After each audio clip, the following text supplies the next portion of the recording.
કચ્છના નાના રણમાં 16 આરોપીઓને દોરડા બાંધી પોલીસના કાફલા સાથે ઘટનાનું રિકન્સ્ટ્રક્શન કરાયું.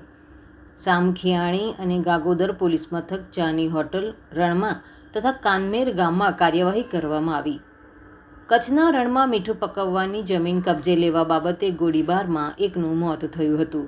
ત્યારે ચુસ્ત પોલીસ બંદોબસ્ત વચ્ચે આરોપીઓને રણમાં લઈ જઈ પોલીસે ઘટનાનું પુનરાવર્તન કરાવ્યું તો પોલીસ જીપ સાથે મોટી સંખ્યામાં ઘુડખર નજરે પડ્યા હતા.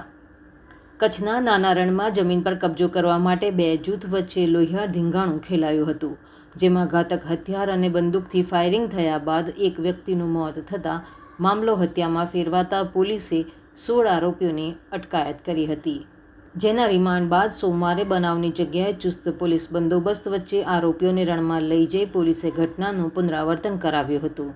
આ મામલે ઘણા મોટા માથાના નામ ખુલવાની શક્યતાઓ સેવાઈ રહી છે. સૂત્રોના જણાવ્યા અનુસાર રણમાં ગેરકાયદેસર મીઠાના અગરોમાં કબજા માટે થયેલ ફાયરિંગમાં એકનું મોત થતાં હાલ સમગ્ર મામલે ઝીણવટપૂર્વક તપાસ કરવામાં આવી રહી છે. આ કેસમાં કબજાવાળી જમીન કોણે ખરીદી હતી અને કોણે વેચી હતી, આ ગેંગને કોણ આર્થિક સહકાર આપી રહ્યું છે જેવા તમામ પાસાની તપાસ થઈ રહી છે.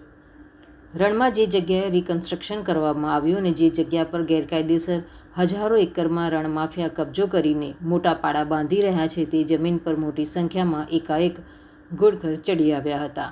પોલીસના કાફલાને આડા ઉતરી વન વિભાગ પોતાની દરકાર ન લેતો હોય અને રણ માફિયાઓના કબજાથી રહેઠાણને બચાવવા માટે જાણે ફરિયાદ કરવા આવ્યા હોય તેવા દ્રશ્યો સર્જાયા હતા.